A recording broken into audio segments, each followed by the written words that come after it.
Alcatel-Lucent audio conference service. Please enter your into conference. To the audio group, any questions? And feel free to mute your phone if you are the one asking a question.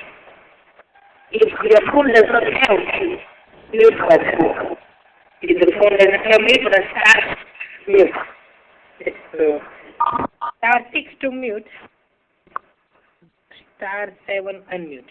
So star 6 mute. That seemed to help. Okay, good. Okay, we got one question, but lots of echo. Oh, yes. It looks like now it's okay.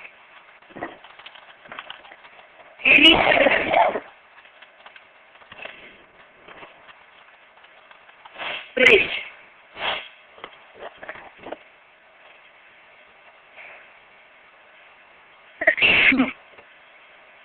We appreciate your questions that you have submitted through the question box in live meeting, but this is one more medium you can use.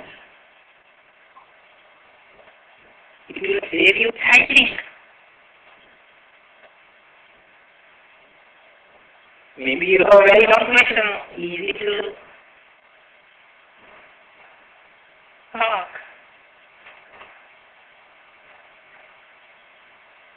That looks like, we have some echo problem. At least some users are facing that.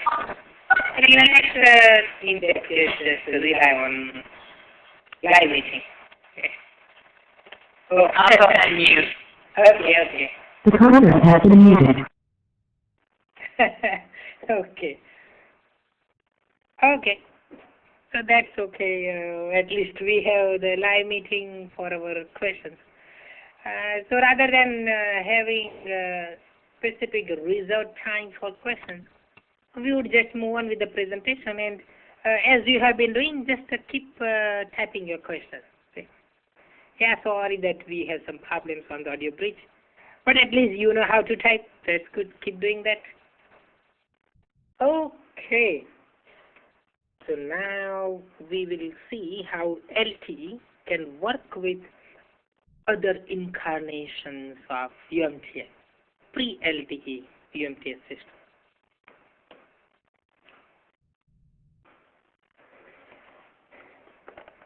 In general, when we say we want to have interworking with 3GPP, you would have two basic scenarios. Either the existing SGSN has been upgraded to support release 8, or the SGSN is pre-release 8 and it does not understand LTE. So this one, if it is pre-release 8, meaning not upgraded to understand LTE,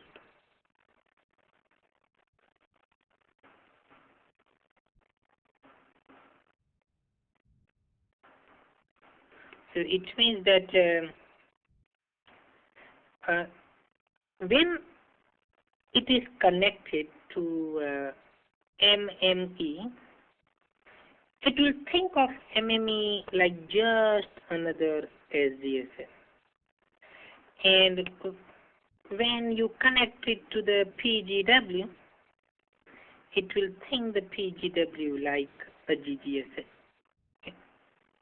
And very quickly, some main functions surrounding SGSN, GGSN. Very quickly, here is the UMTS architecture. We have the radio network, circuit switch code.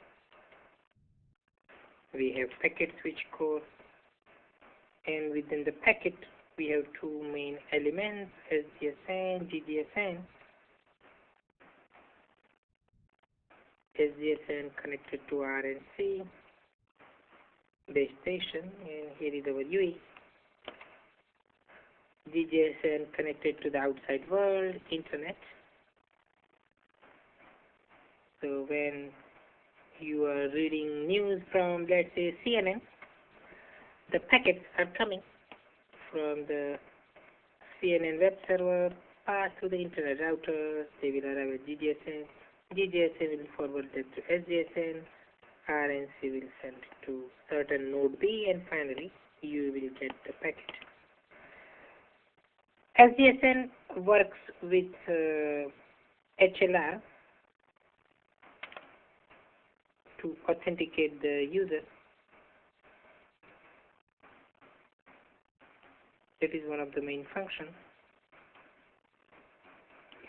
and it keeps track of mobility.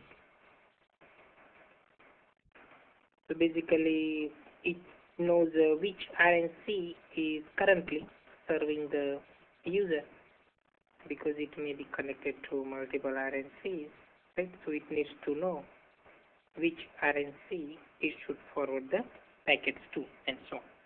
So that's the main function of that. And main function of GGSN, it allocates an IP address to the UE. So you can think of GGSN like home agent in 1xc video, and you can think of SGSN like PDSN. So it talks to the RNC. Oh, okay. So there's the SGSN GGSN.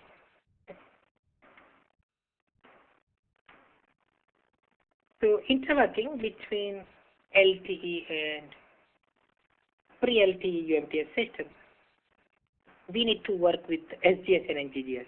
So as far as the pre-release data SGSN is concerned, it just knows about SGSN and GGSN, does not know about MME or PGW. So it will think of MME like SGSN, it will think of PGW like GGSN. Because if you recall, PGW allocates an IP address to the user, right, as part of attach operation. Just like what GGSN does in basic UMTS, PGW does that for LTE. So there's the analogy. And since we do not understand LTE since SGSN doesn't understand LTE, there is no connectivity between SGSN and serving gateway. Okay. On the other hand, if you are talking about SGSN that has been upgraded to support release 8, it knows about MME, knows about PGW, etc. And we will use SGW as the anchor for interworking. Very, very important. Okay. So when we talk about handover between LTE and UMTS, you will see that for release 8 SGSN, we will rely upon the interface between SGSN and SGW for our user plane. Okay. Here are the interfaces that will help us with interworking. MME and SGSN. See, this is release 8. So it understands MME, it understands SGW. Okay, and yeah, I think that would be sufficient for now. Okay.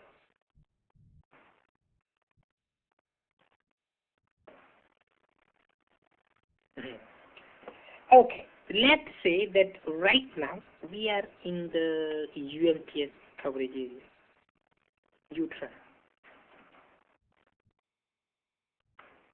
And now we are trying to set up a data call or data session. So as part of the basic UMTS call setup, the UE sends a message to activate a PDP context. PDP is Packet Data Protocol, PDP. So an IP is an example of PDP, Packet Data Protocol. IP is a PDP. So we are trying to activate a context, and two requests are made. Request for quality of service, request for an IP address. So UE says perhaps give me up to 2 megabits per second data rate, and so on. So it makes a request for call of service along with the request for an IP address. That's the normal message that you will see in basic UMTS. Now that message eventually reaches the SDSN, and this SDSN understands LTE, right? So it knows about SDW, MME, and so on. Under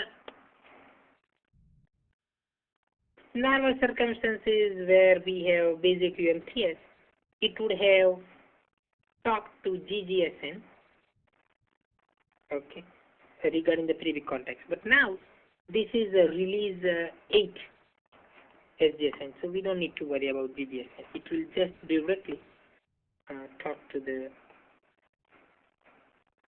SDW. SDW will talk to the PGW. Okay, that we need an IP address.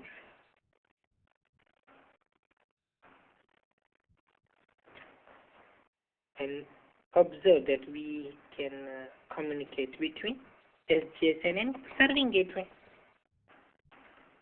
So now the PGW, which is like your home agent, which is like UMTS GGSN, it allocates an IP address. So that will go to the SGSN.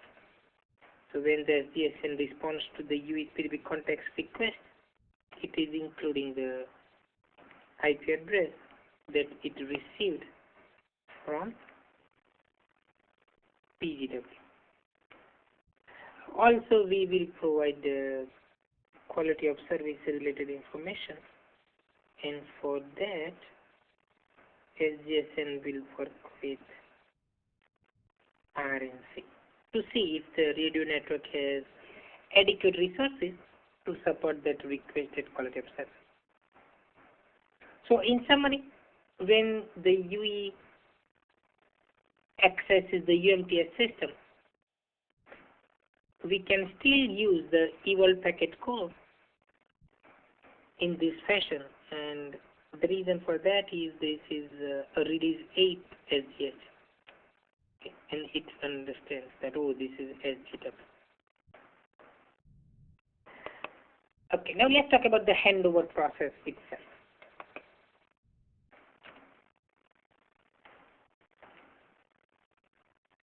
Here is the UE, and of course we are going from LTE to UMTS.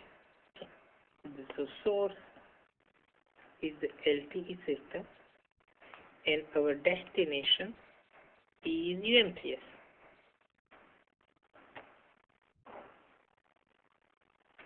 Let me ask you a question. We talked about the LTE handover, where we go from source E node B to the destination E node B. Let's say source is A, destination is B. So in that kind of LTE handover, who makes the handover decision? A or B? A is the source, B is the destination. So we are moving from source to the destination. For LTE, who makes? I got a lot of answers very quickly. Very good. Okay. Now we know that. Okay, source makes the decision. Very good. Thank you for responding quickly. So source makes the decision. Same idea here. Since we are right now in the LTE coverage area, talking to LTE. LTE is our source, and we are moving toward UMTS. So again, the handover decision is made by the source, and since LTE is the source, LTE will make the decision for handover, and within LTE, of course, E node B has the handover algorithm, so E node B makes the handover decision. That's what we will observe. Okay, so what is happening? We are going from LTE to UMTS, and then we detect a better UMTS signal here, and since we are leaving the LTE coverage area, we have poor LTE signal. So some measurement event would occur. Perhaps event B2 occurs. And event B2 says that neighbor technology, let's say UMTS technology, is better than some threshold, and the existing LTE cell is worse than a threshold. So LTE is becoming poor, the UMTS is becoming better because we are leaving the LTE coverage area, entering UMTS coverage area. So then event so-called B2 occurs, and as a result of that, the UE is sending measurement report message. And inside that it will have the measurements. So let's say for UMTS, it would have ECO N naught. This is just like ECO I naught in 1xNTO. For primary scrambling code, this is like PN offset. Maybe we detected primary scram code 100. You say, oh, we have observed minus, let's say, 8 dB ECO N. Then maybe RSRP for our cell 40 is not so good, maybe minus 92 dBm.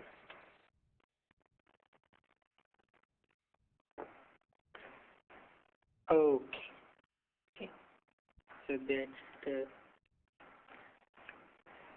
set of measurements that are going from UE to the currently serving E node B. So E node B looks at the report and says, yes, time for UE to go to UMTS. So it makes a handover decision. And remember, source is LTE, so LTE makes the handover decision, and within LTE, the base station has the handover algorithm. So E node B makes the decision. It will tell the MME that we need to do the handover. And by the way, UMTS is the target technology. So the MME will talk to the SGSN because signaling, handover signaling is taken care of by MME. MME is in charge of signaling. So it will send the relocation request to the SGW, and now SGW has received the request. It will talk to the RNC. Do you have resources to support the handover, because this user is coming from LT to UMTS. So the RNC will basically execute the co-admission control type algorithm, and it will make sure that it can support the handover. So it will send acknowledgement, and we inform the LTE system with the relocation response.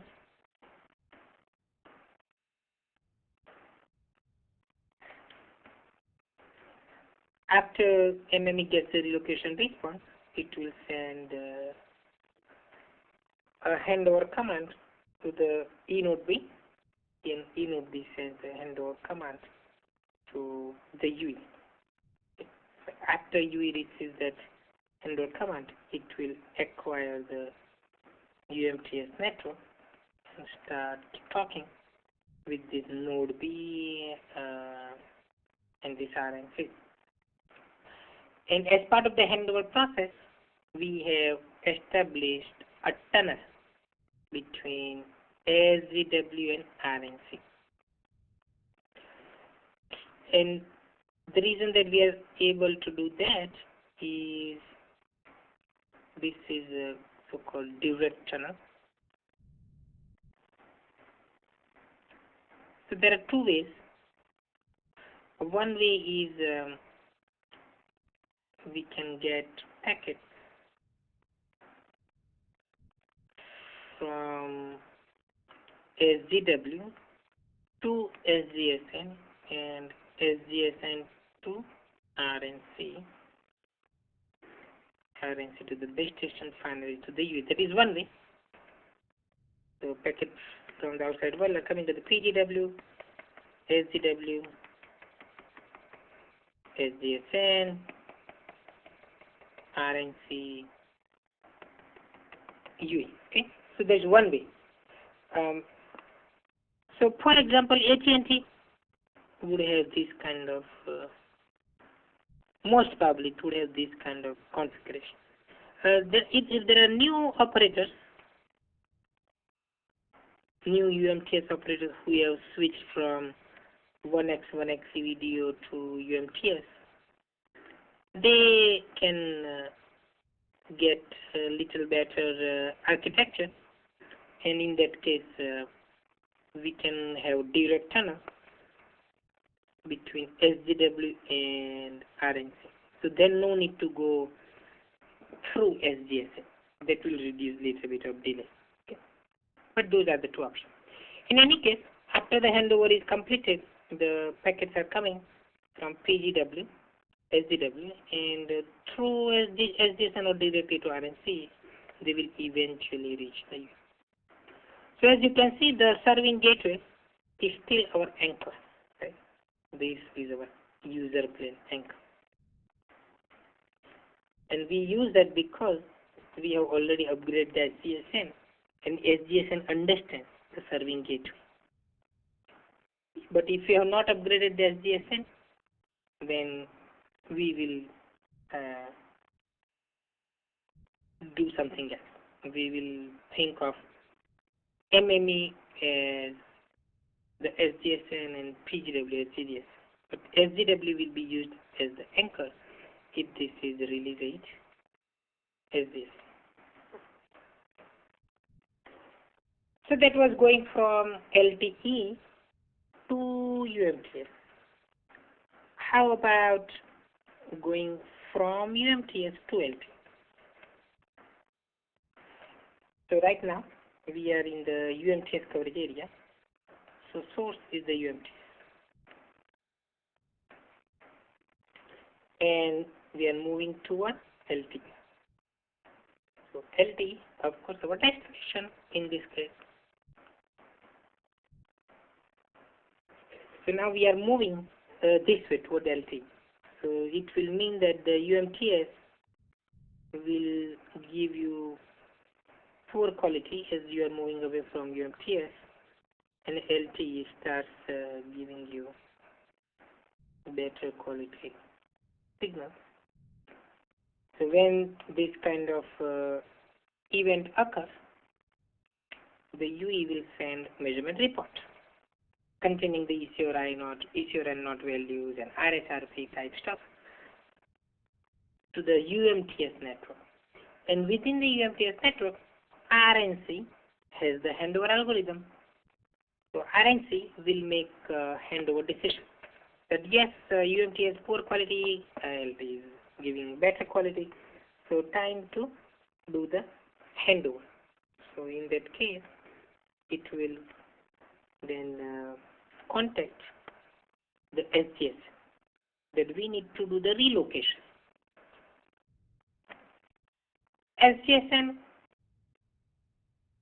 will communicate with the MME because for handover signaling, MME is in charge. So MME gets the request and it will talk to the eNode B. That we have this handover request. Do we have sufficient resources to support that handover call? So assuming that we have adequate resources, we will accept the handover request and acknowledgement. And in the meantime, we will set up the bearers because for the bearer we need the link between SGW and eNode B, and also we need let me see if, yeah, this is good. Okay, and we also need the SG. Okay, so let's draw that here. PGW.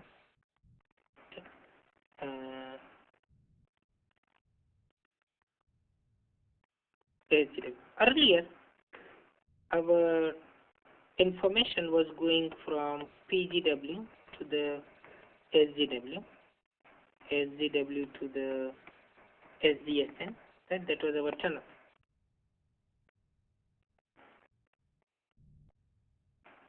For UMTS packet transfer.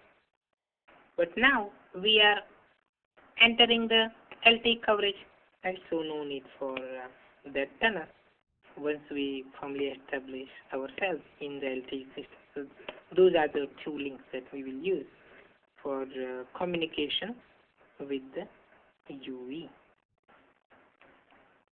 So we do not need to worry about changing this tunnel, right? Because we already had that when we were using the UMTS system. But now the only thing we need to do is tear down this tunnel, okay, and establish S1 user plane between SGW and E node B. That is good enough. So in summary, the handover between LTE and UMTS, from LTE to UMTS, from UMTS to LTE. Basically, what we are doing is we are relying upon the measurements. So LTE and UMTS handover. So we are in the connected state. So again, UE provides measurements, and the source system will make the decision.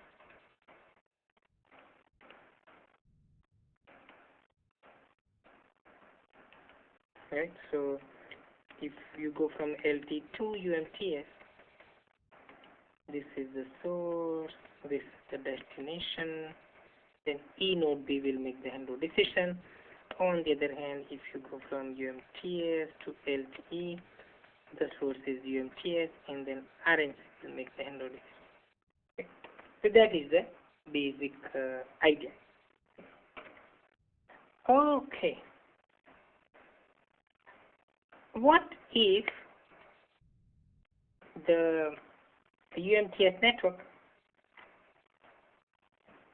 specifically SDSN, is pre-release age? So now our SDSN will talk to the MME as if this were another SDSN. And it will talk to the PGW as if it were GGS. So it means that when an IP packet comes from the outside world, right, PGW will send it to the SDSN, and this will act like GGSN. Okay. And for handover signaling,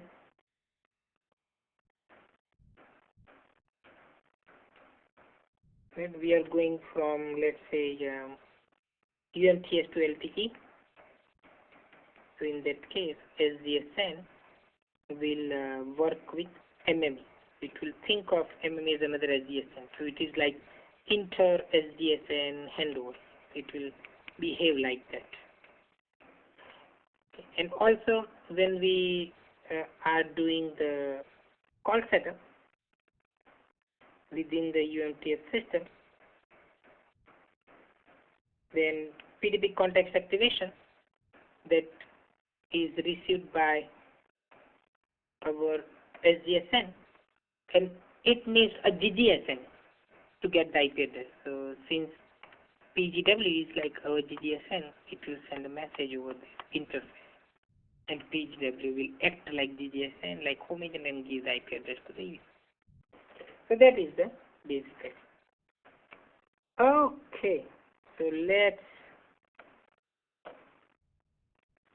have a poll.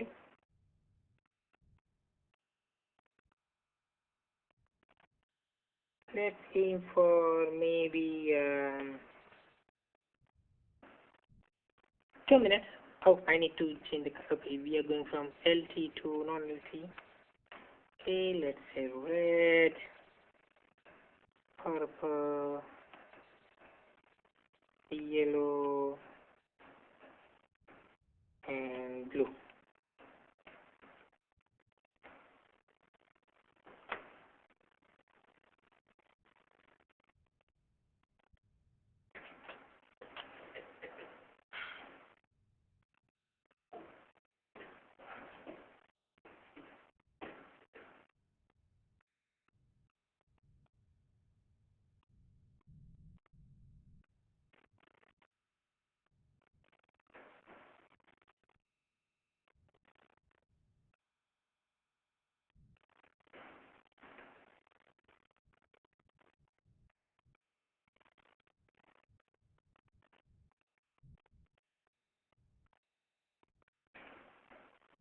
Thirty more seconds.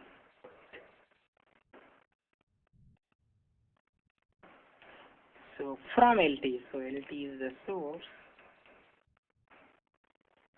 to non-LT. So UMTS, so this is our destination.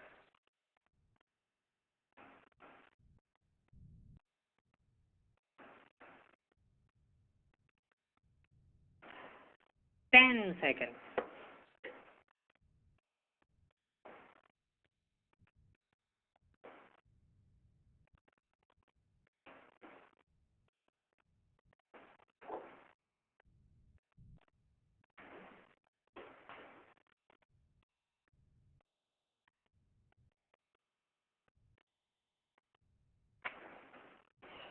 Okay, so let's see.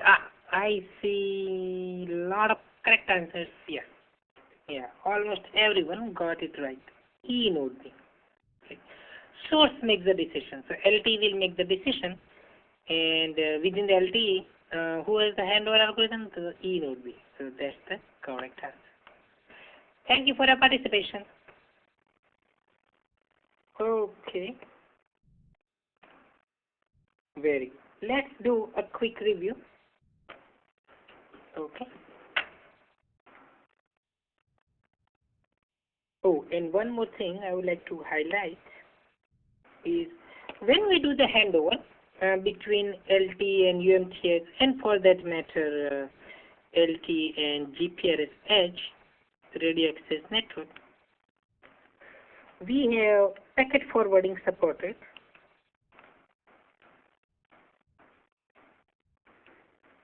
From source to the destination.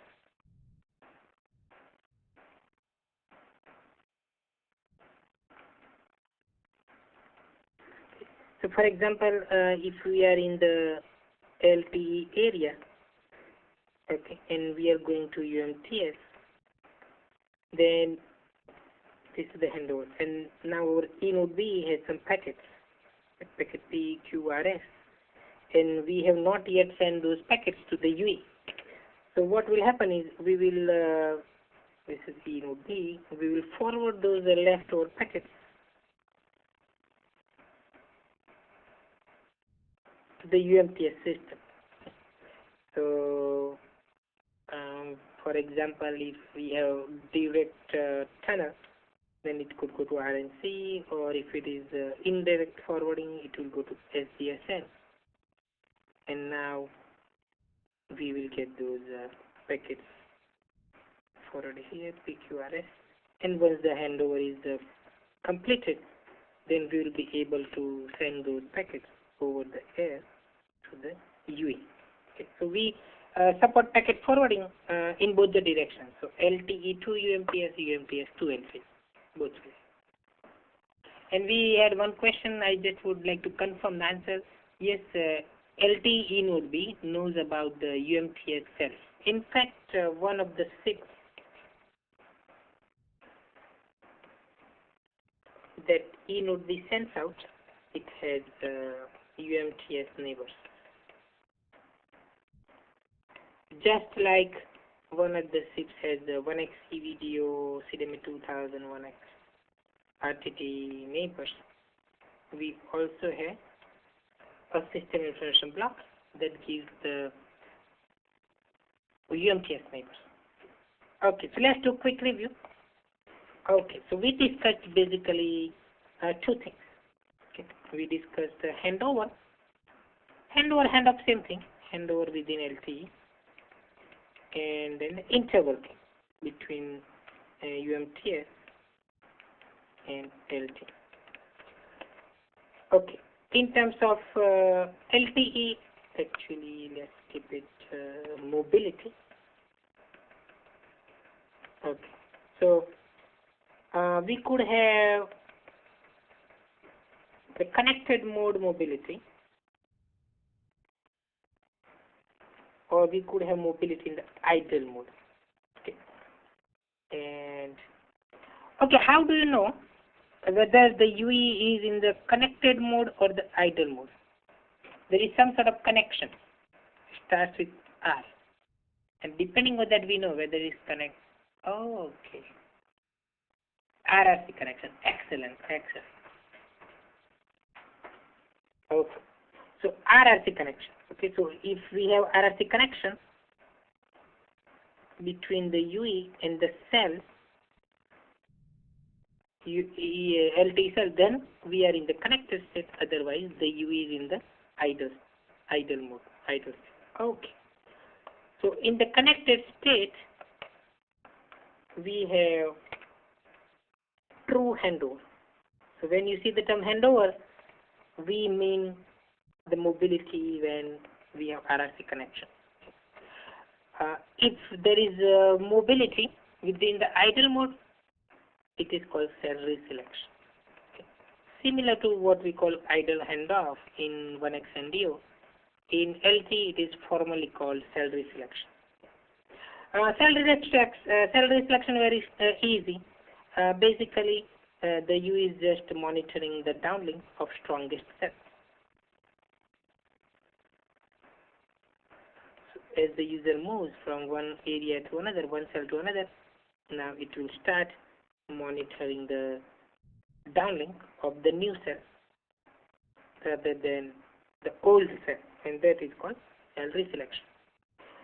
Okay, and as far as the handover is concerned,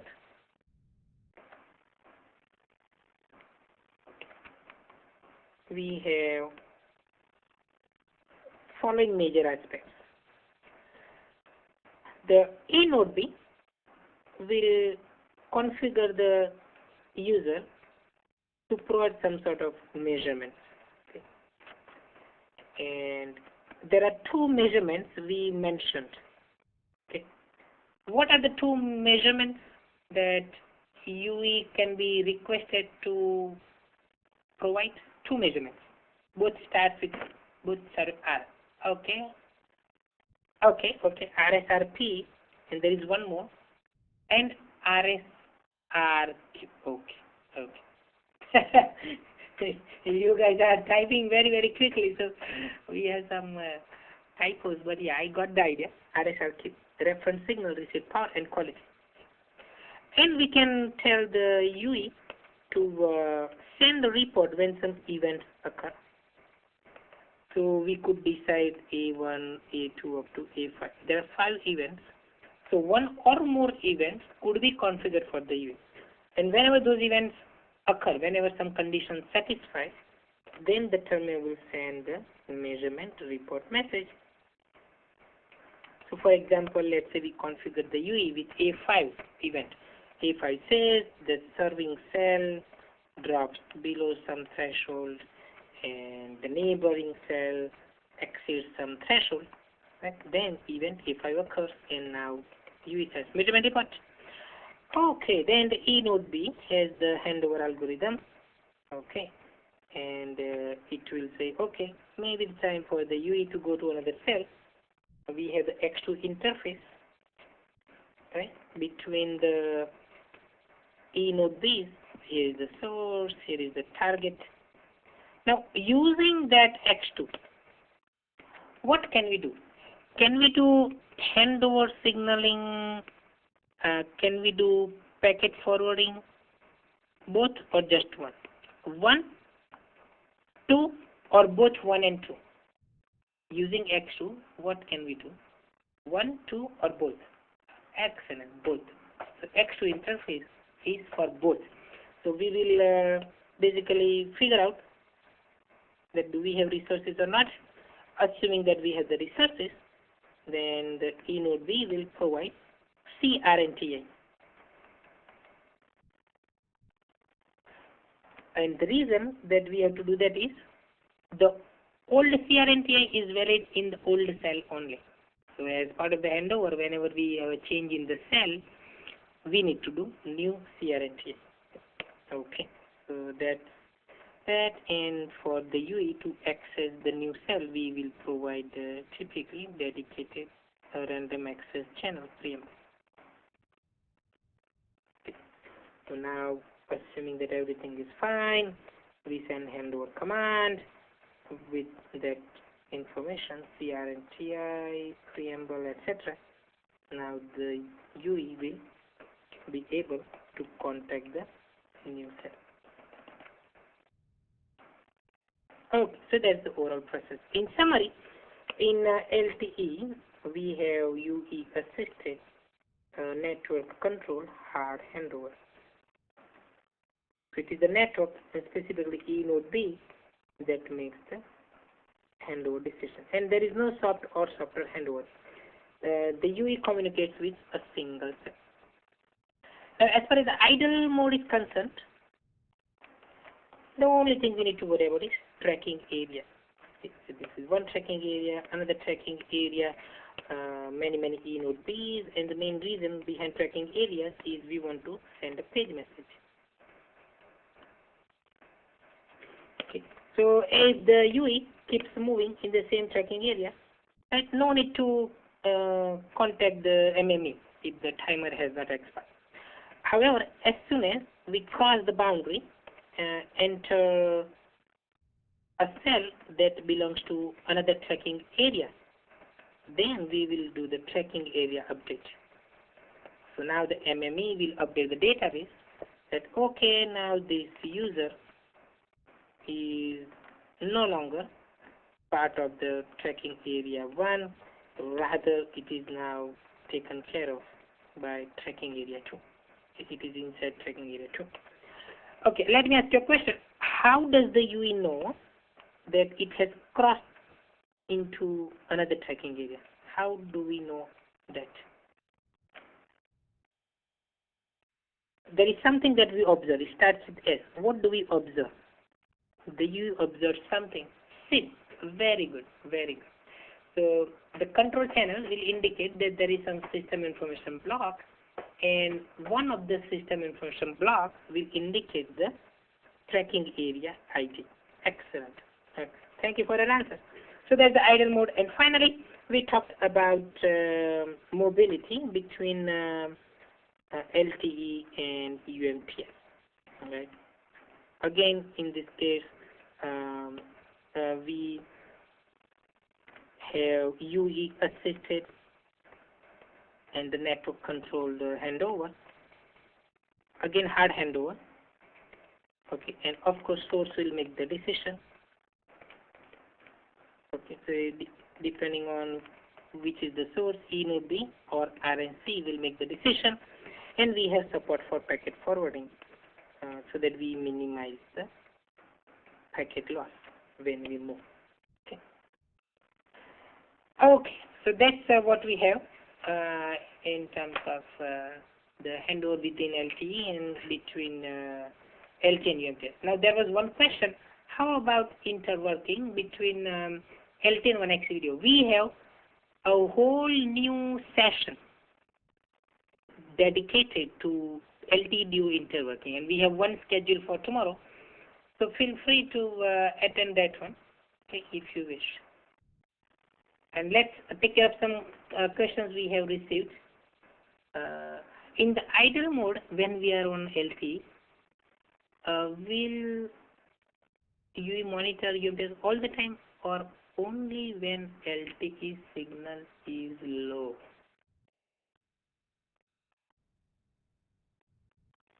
Okay, do we monitor UMTS? Okay, so now we have, okay, so we have this save question is, if we are in the LTE idle mode, then we will have some DRX cycles. This is on, this is off, on, off.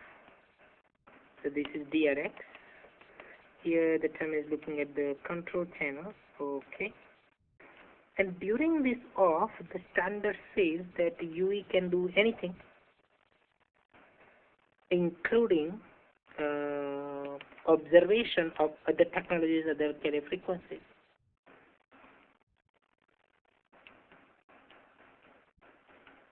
Yeah, so I think this is the case, and we have these two events, B1, B2. Oh, but that is a connected. Here we are just relying on cell reselection. And cell reselection, let me quickly refresh my memory. So if serving cell drops below a threshold, and or the neighbor could be other technology also, or other carrier frequency, LTE. Okay, I see. So it means that, we do not. So it is up to the UE implementation whether to monitor that sort of all the time. And again, all the time would be still part of the off. Off. So basically not necessary that only when the LTE is low it will go to the UMTS for measurement. I think it is up to the UE implementation, because the cell reselection parameters are defined and CB is sending those. However, for that to work, we need to make measurements of serving cell, and maybe sometimes only the neighbor is much more powerful, then in that case we need to do the handover. So in my opinion, yes, UE will monitor that whenever it is in that off. But up to the UE implementation, how frequently that happens. Okay, let's see if there is anything else. Okay, so we are all clear from the questions box perspective for now. Thank you very much for your questions. I am here as long as you need me. As long as you have questions, we will keep answering them. So thank you for paying attention, and thank you for your participation. Diane, you are in charge now. Okay. Can you hear me? Oh, yes. Okay. You are speaking from another planet, but yes, we can hear you. Okay, I just switched it. I'm going to go ahead and put up the survey now, and would like to ask that everybody please complete it. It's coming up now, and again, thank you for your participation today, and the survey is up, and remember, you need to go into full screen mode in order to complete it. And when you have finished completing it, please click on Proceed at the end. And as Nishith indicated, he'll stay on to answer any questions, and we'll also but drop the bridge in live meeting if you have no further questions after you complete the survey. And as in the past, I'll be sending the class notes as well as the annotated course materials. So thank you. Nishith, should we try to open the bridge, or? Let's try our luck one more time. We'll try once more, and if not, continue to put your questions in using live meeting.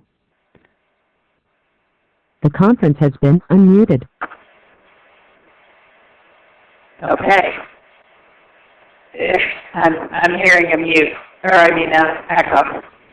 Oh. All right, I'm going to go ahead and close it. The conference has been muted.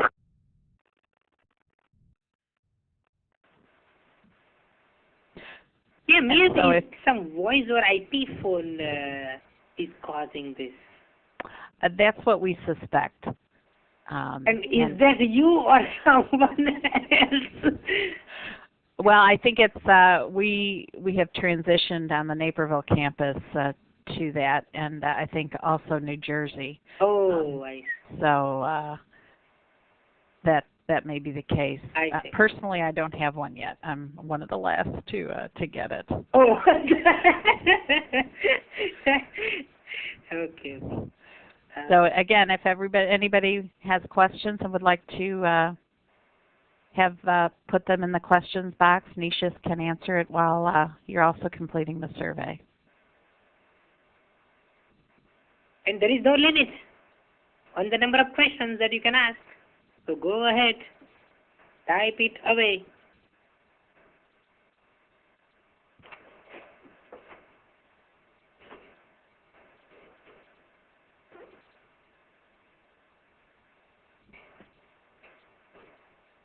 And thanks for asking good questions.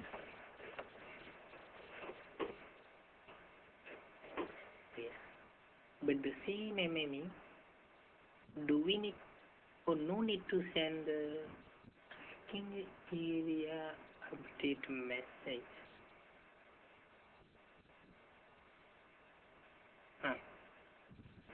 See, tracking area update, there are two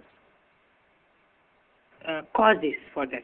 One cause for tracking area update is a change in the tracking area.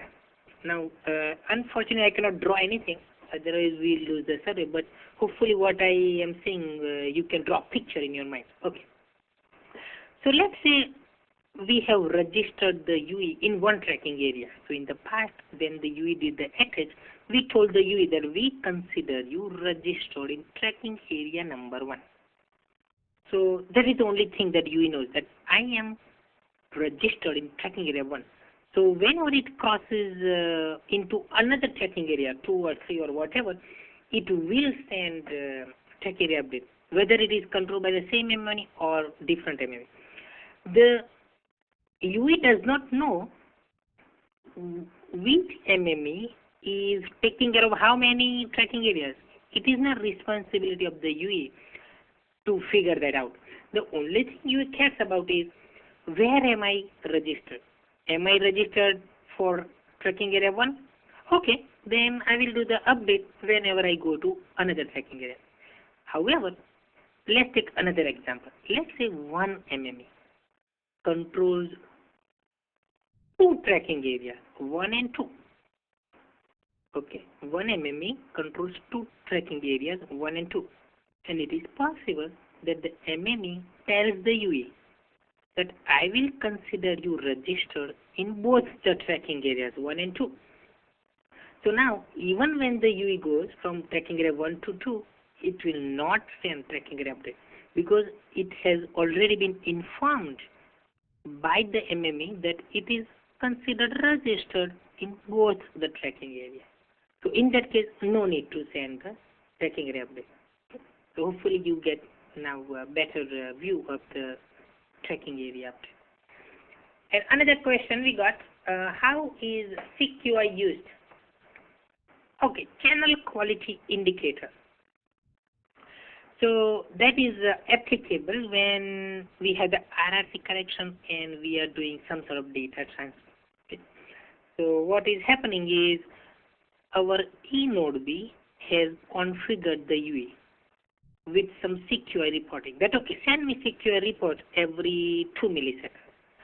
So the UE observes the downlink channel condition and it will figure out that okay, I can support 10 megabits per second data rate, okay, under current channel condition, and that corresponds to maybe CQI number 5.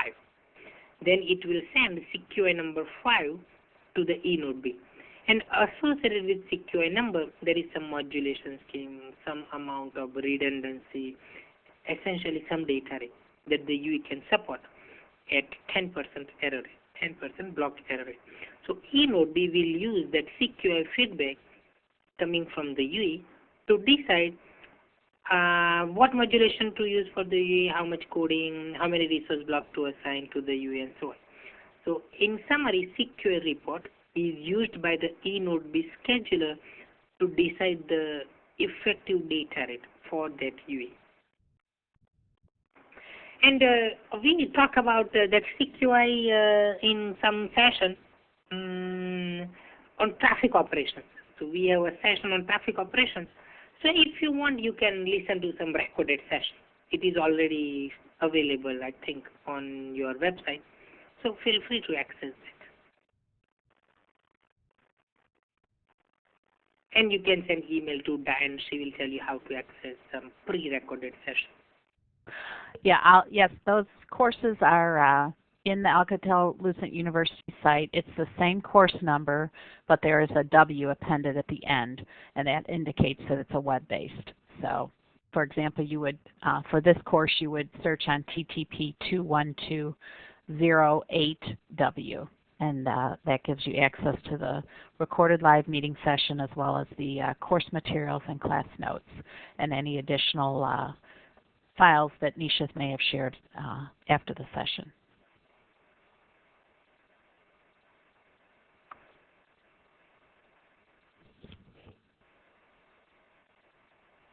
So Diane, we can still use the letter W after President Bush has left the office?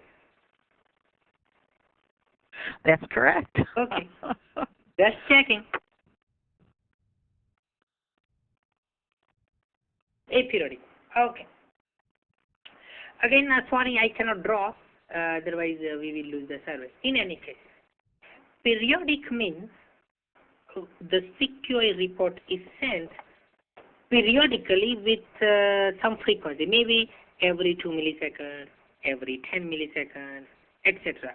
And with how much periodicity reporting should occur, it is entirely up to the E node B to decide for a given UE. Okay. So periodic reports sent at regular intervals up to the E node B. Aperiodic, as the name suggests, there is no definite interval between two CQI reports. So I will give you a very simple example. Whenever the UE is sending uplink shared channel, physical uplink shared channel, that is the uplink traffic channel as large as 75 megabits per second. Whenever UE uses that channel to send a packet along with the data packet containing email or whatever, it will send CQI report. Now, the uplink shared channel could be sent anytime whenever the E node B has given the resources to the UE. So there is no definite interval between two successive subframes that contain the uplink shared channel for that UE.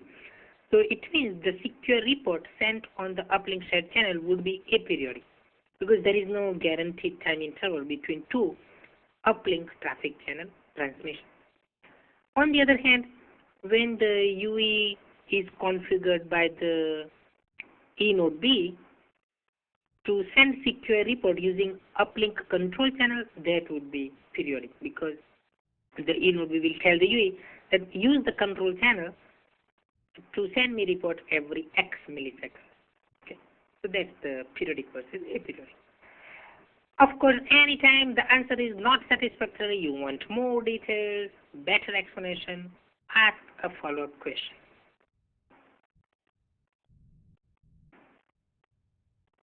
Anything else?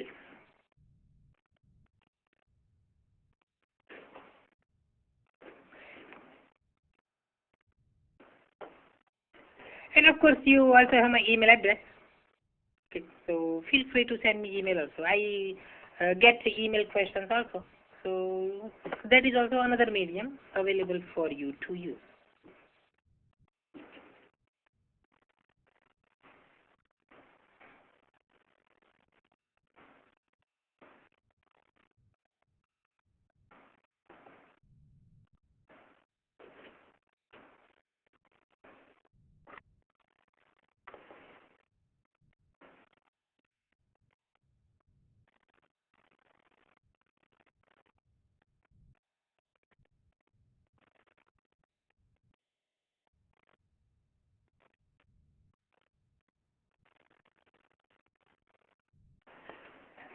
Any questions? Oh, we got one more question, okay.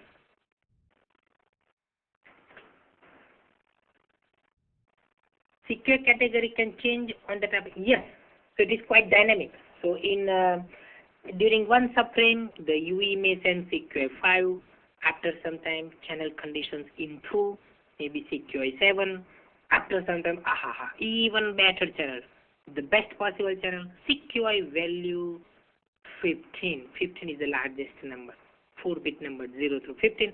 So 15 would be the best possible channel condition. Yes, so CQI value itself would keep changing. That is correct. Depending on the channel condition, of course.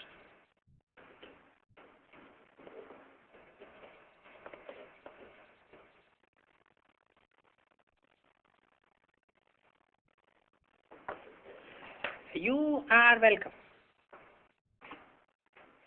That is answer to one question. Anything else?